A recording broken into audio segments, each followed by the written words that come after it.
Good morning, everyone. Gosh, I love this. So many people.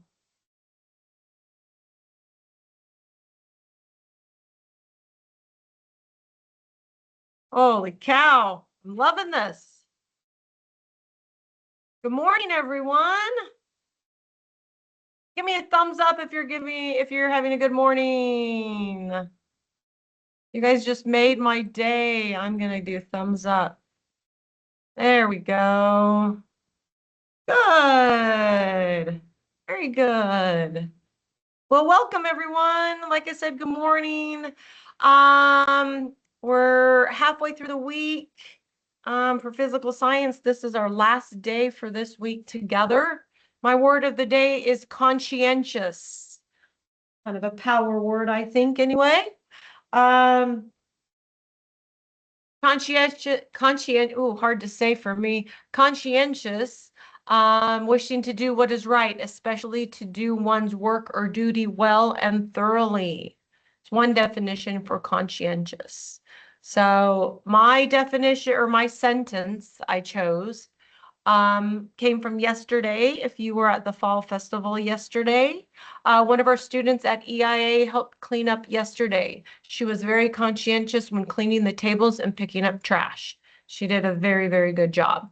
She cleaned all of our tables off with Lysol wipes, and then she literally crawled under the tables and picked up any extra trash. So she was very conscientious. So take a second and in the chat, okay, share a time that you were conscientious about something the past week. So think about the past week. What did you have to be conscientious about? And then put that in a sentence in the chat. I'll give you a second while people are still coming in. The power word.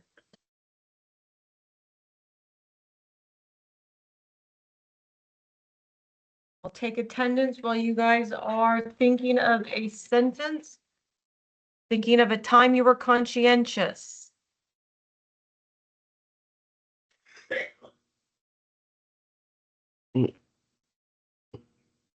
Let's see. Yay, we got our first sentence here.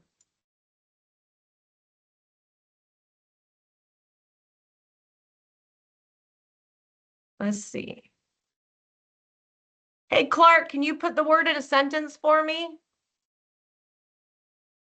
And I know you're conscientious with your schoolwork, so that's awesome. Try and put it in the form of a sentence. Let's see. I was conscientious when making sure I cleaned the dishes correctly and taking out the rewashing any dish that was not washed correctly. Ooh, I love that. Absolutely.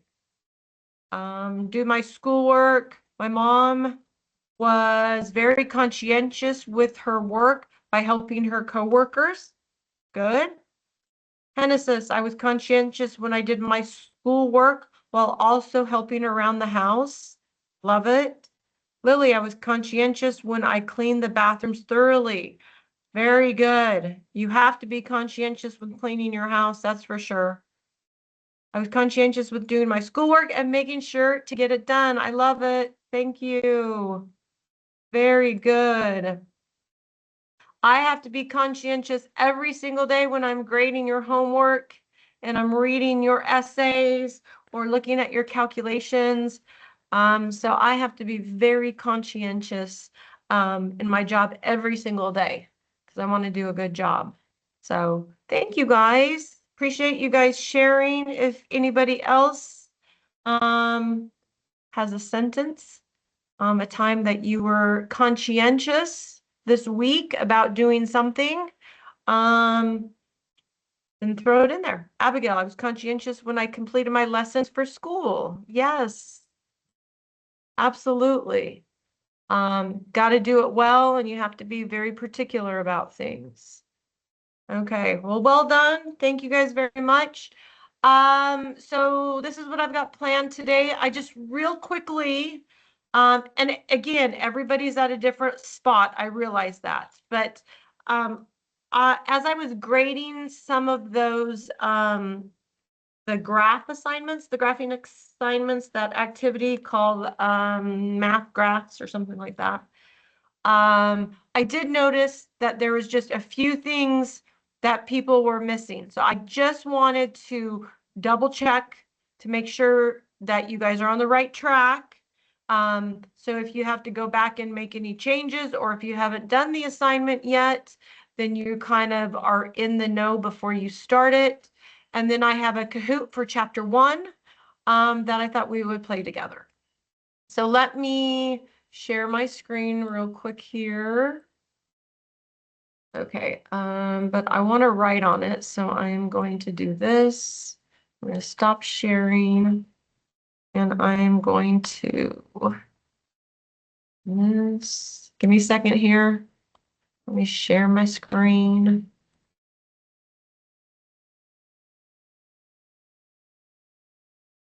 Okay. Um,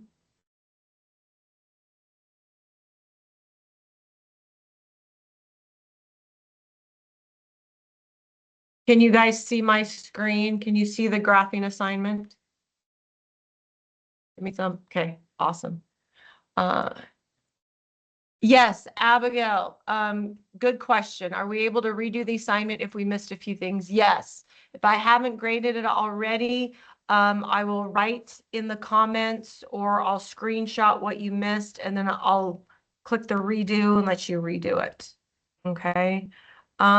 So just a few things that I had noticed. First of all, anytime you're doing a line graph, time is always on your x-axis. Time is always the independent variable. So you'll want to plot your time of day on the x-axis. And what you're measuring is the number of dogs that are entering Woofstock at each of those hours. So the number of dogs is going to be your dependent variable, which will go in your y-axis. So this is the one that you're going to plot your points. So I would go over 12 a.m. or 12 noon, excuse me, and up 30 and put a dot. I would go over to 1 p.m., up 44 and put a dot. And then eventually you'll connect the dots. So this is a line graph. Make sure you have a title. Make sure your scales or your axes are labeled. So for instance, this would be number of dogs. This would be time in days. This one, you are constructing a bar graph.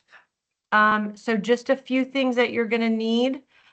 Here it says, let me see if I can make that bigger. There we go. It says you and your Labrador puppy, which these two are mine. Look at those. Aren't they adorable? This is Bailey. This is Finnegan. Bailey just turned 2 yesterday. They're both rascals. Anyway, they're adorable. But they make my house messy. It says you and your Labrador puppy attended Woofstock at Sedgwick County Park this past Saturday. You were actually, that's what I'm gonna do. I need to be able to write on this. There we go.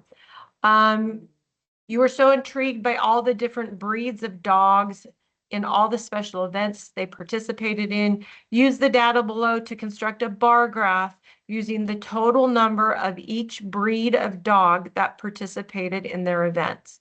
Be sure to label each axis and color each bar a different color. So just so you know, and I'm not going to do it for you, but I'm going to put you on the right track. Okay, so you're measuring the total number of each breed that has come into the event. So I would have to add up all of the Labradors that participated in each event and put the total right here. So 5 plus 8 plus 2 plus 8 plus 2 plus 10, and then I will put my total right here. I will do that for all the German Shepherds, all the Golden Retrievers, and all the mutts. And what you're going to be graphing is you are going to be graphing the breed of the dog, okay, versus Charles, if you wait after I'm done, I can help you with the project questions. So on your bar graph, you're gonna graph on your x-axis the name of the breed versus the total, which will be the y-axis on your bar graph. Let me go back to, so here, so I would put the name of the breeds here. Ah,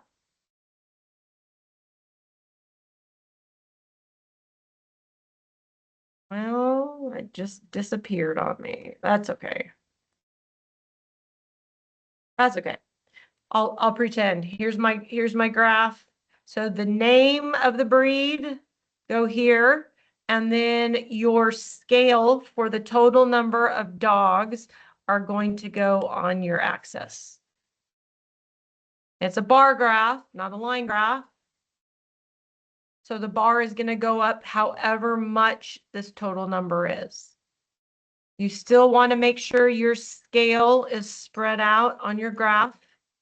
You don't want to have your graph all, you don't want to have it all like right here. You want to have your bars spread out as well as the name of the dogs. Okay. Who has questions? You have any questions on that? So what I will do is I was grading a lot yesterday. So if you've already turned it in and if like this should have a title, your X and your Y axis, or I should say your Y and your X axis should be labeled. So if you're missing labels, if you're missing titles, any of that, I will send it back and you can choose to make corrections if you would like. What do you mean by the title? I got points off for that. So every graph, Abigail, should have a title. So for instance, this one, I mean, because a graph is a visual display of information. So when you look at it, you need to know, A, what you're looking at and quickly, and you can do that by the title. And then when you look at the actual graph, that will explain the data very quickly. So a title would be explaining what you have graphed. So in this case, I would probably, for instance, for my title, say,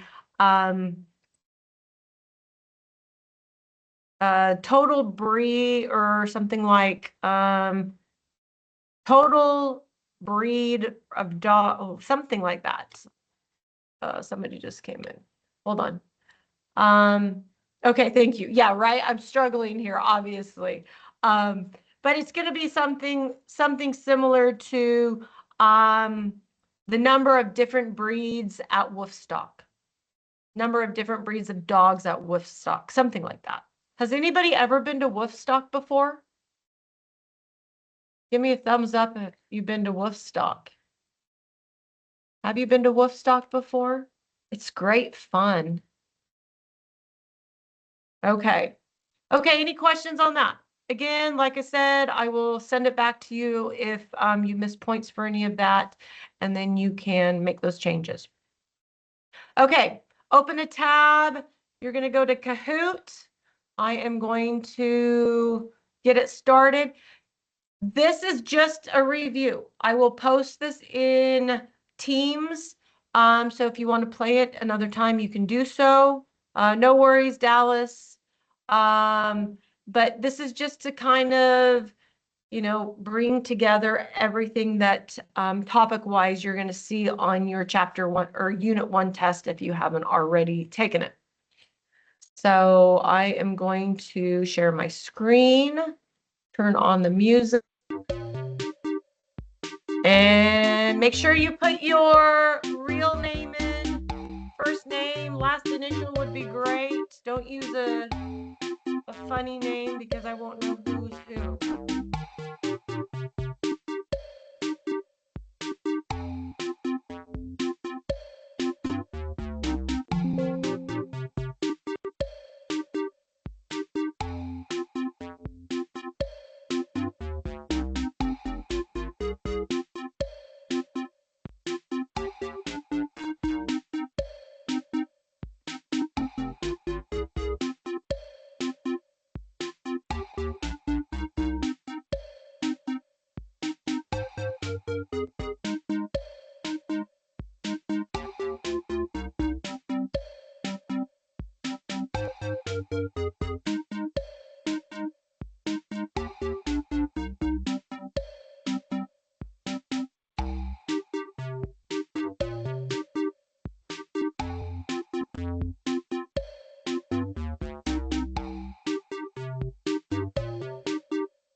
Okay.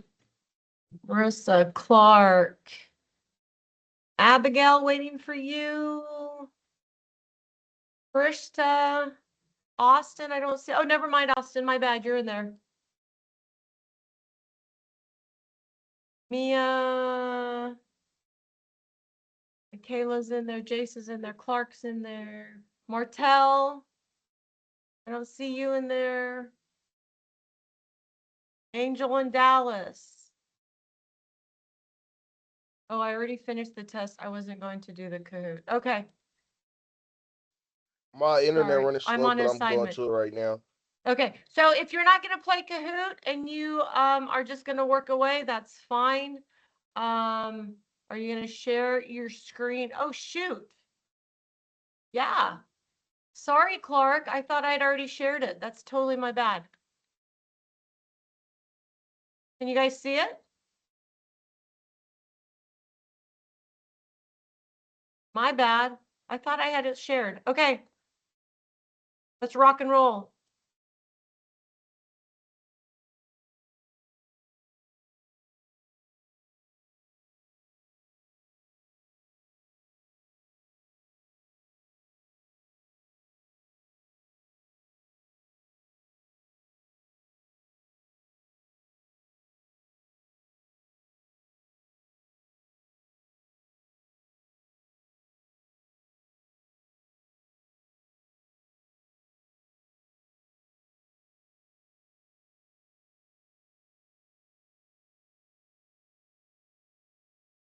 Very good.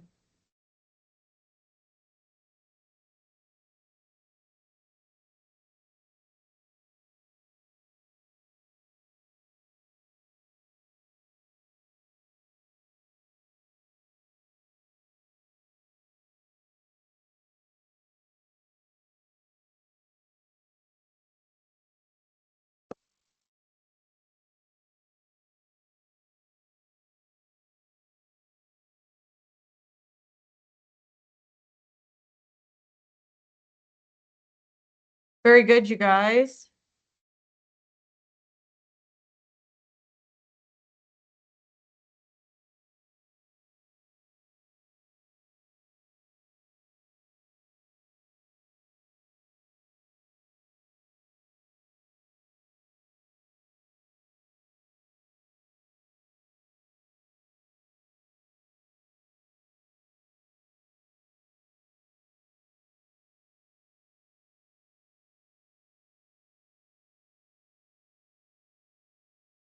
Very good.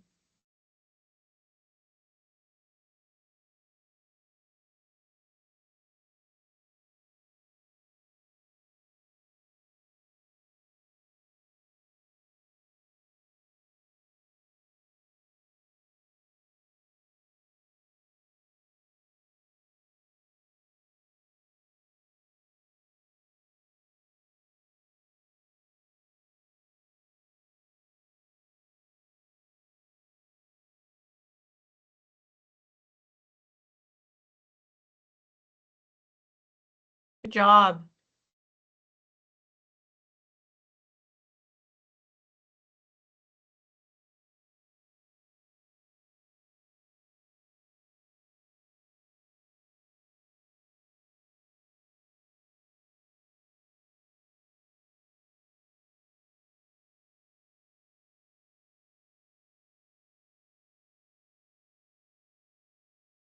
Very good.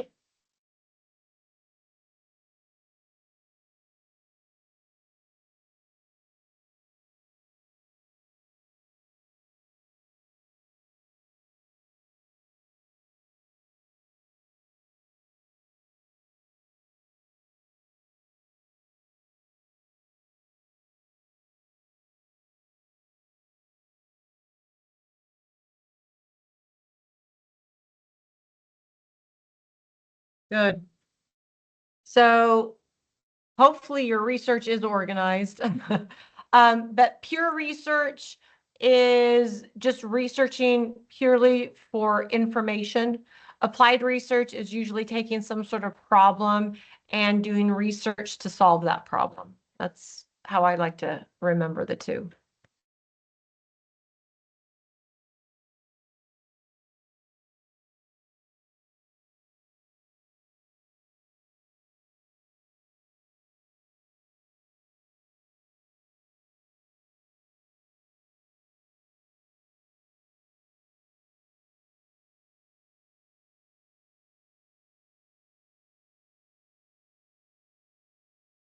Good job. Very good.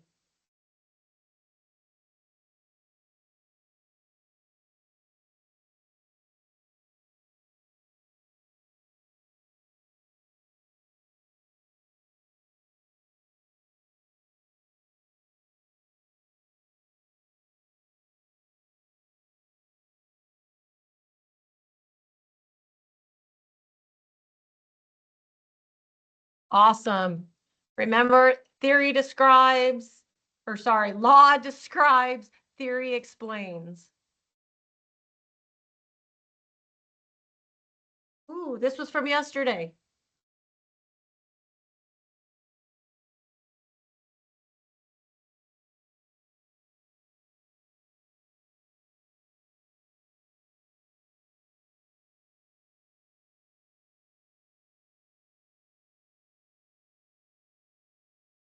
Awesome. All of the above.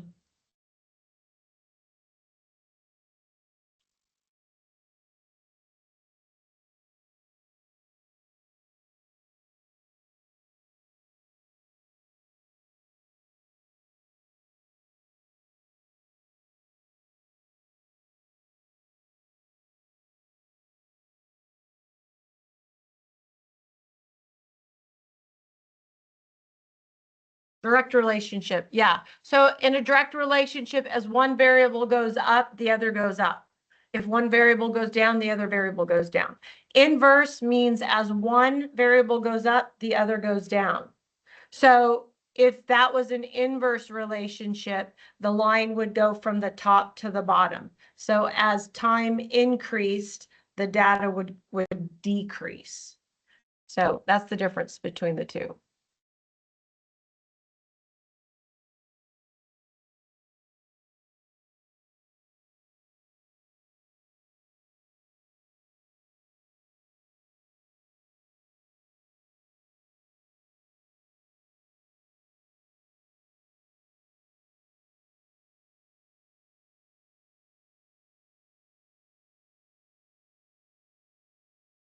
The dependent variable, very good. So the independent variable is what the experimenter manipulates. They call it the manipulated variable. So the experimenter is like changing the independent variable. It's testing the independent variable. And what changes due to that is the dependent variable. That's what we are measuring. So anytime I'm doing an experiment or if I'm reading a scenario, if I ask myself what is being measured, that's the dependent variable.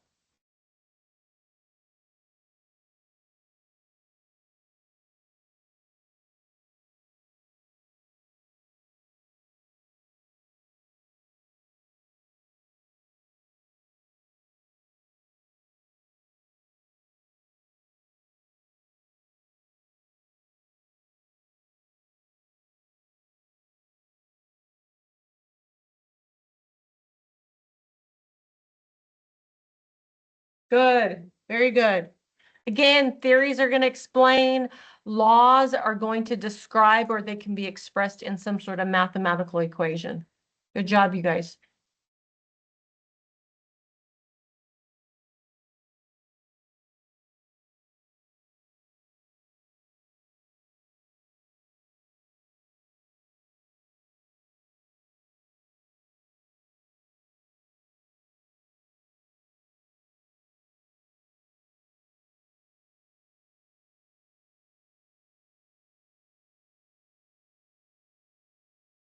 Okay, so accuracy is making sure. So for instance, if I was to set up a lab and I know for a fact the density of water is 1.00 grams per milliliter. Okay, so if I had you come in and do a lab, and if you were to measure the volume and the mass of water, and if you were to calculate 1.00 grams per milliliter, you have accuracy. Your experimental value matches the true value. That is accuracy. Okay. Precision is when you have a set of measurements that are very, very close to one another. So if I was to give, let's say I have a beaker and I give 3 groups the same beaker and each of them finds the mass of it, and one of them reports it as 25.2 grams. The other reports it as 25.3 grams, and the other reports it as 25.2. Those measurements are all very, very close to one another, so that's precision. Accuracy is when the experimental value matches the true or known value.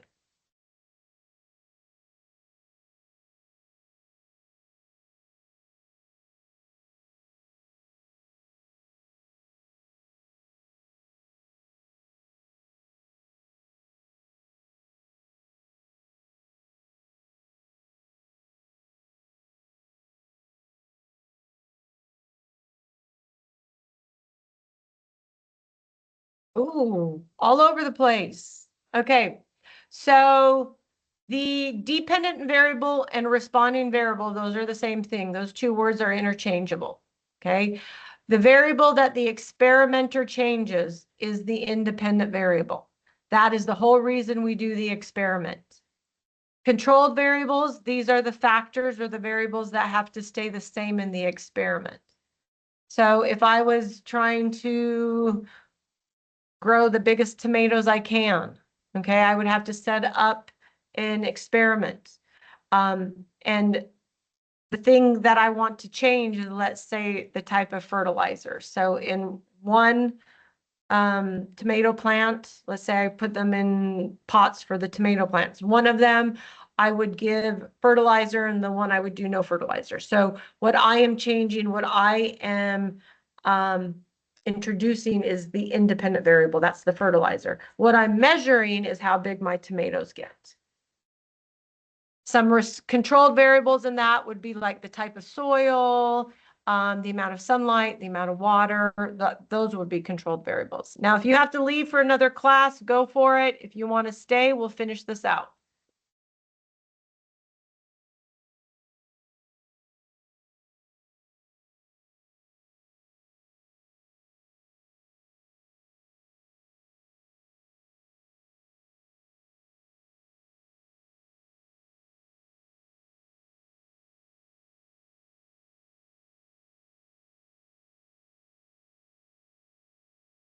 Chemistry, very good.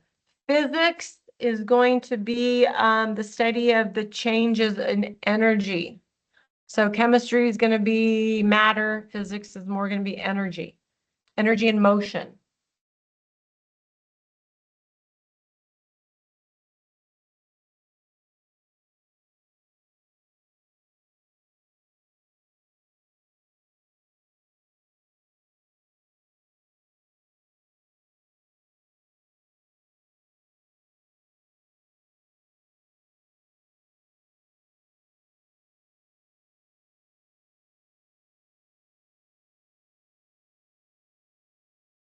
Good.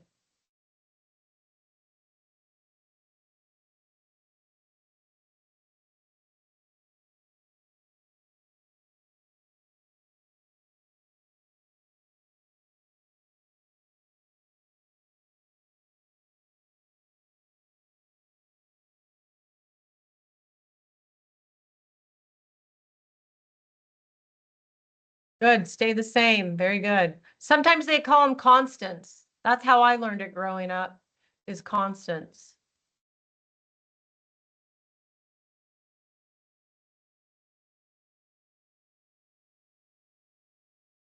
This variable is the reason why you're doing the experiment.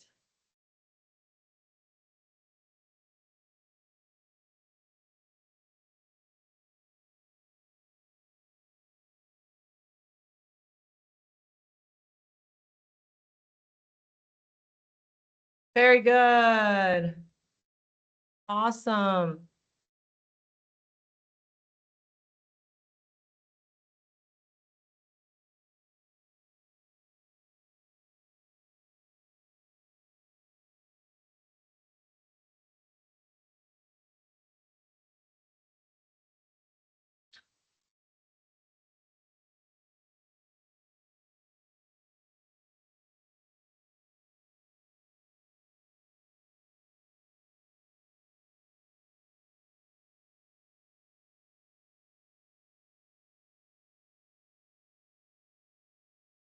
Oh, I don't know why I have so many. I don't know why I made it so long.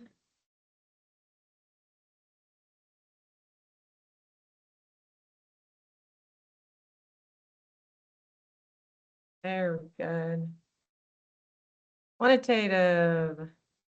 Here we go, almost done.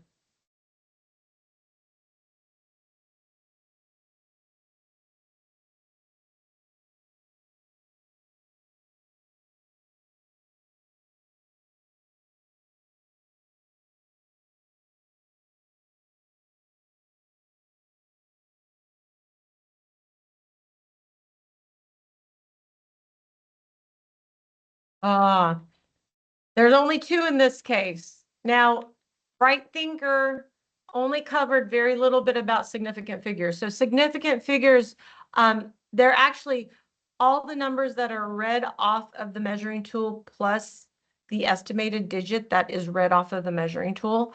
So anytime you see a number like this with no decimal, those zeros are not significant. That's because they're considered what we call placeholders. I could put this into scientific notation. So it'd be like 3.2 times 10 to the third seconds. And I would still know the value and the size of the number without even having those zeros there. So we say these numbers are not significant because we could put this in a different form and we would still know the magnitude of the number. So only two significant figures here.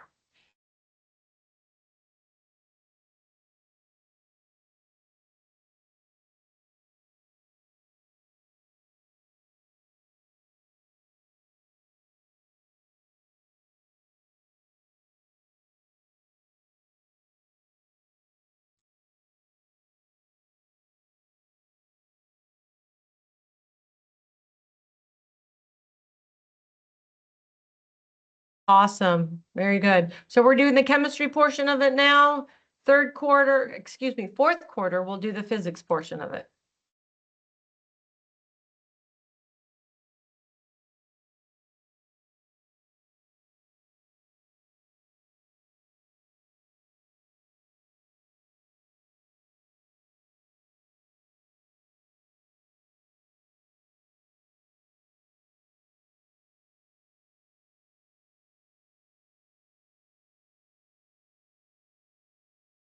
Very good. Can't be blue because there's a numerical value in there. So qualitative is all descriptions and words. Here we go, last one.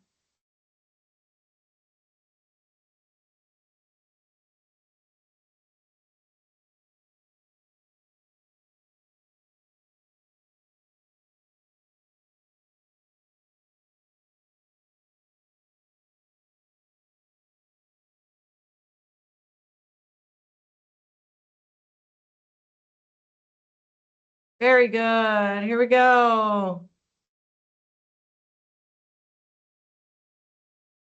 Jace, third place. Very good. Nice job. Mia, second place. Very good. And on the top of the podium, Enoch. Very nice. Oh, I love the peace sign. Okay, you guys. So if you have not, oh, let me get rid of that music.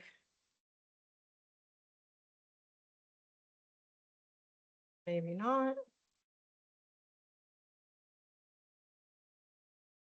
There we go. I will put this in the Teams, like in the stream. So if you haven't quite gotten to taking the test yet, you can play it again. You can take notes off of it. You can use it on your exam because your exams or your tests are open note. So if you choose to do that, you are more than welcome to. You guys have any questions? I know we're 6 minutes over. Okay. Well, thank you. You guys did a really, really good job. And I guess I won't see you until next Monday, unless you come to lab on Thursday. We are going to deal with density of different materials. So come on down Thursday at AMAC. Lab runs from 1 till 2:30. And if you come and are able to, then whatever work you do that day, I'll replace it with something in Bright Thinker. Okay? Have a great day. Thanks for coming.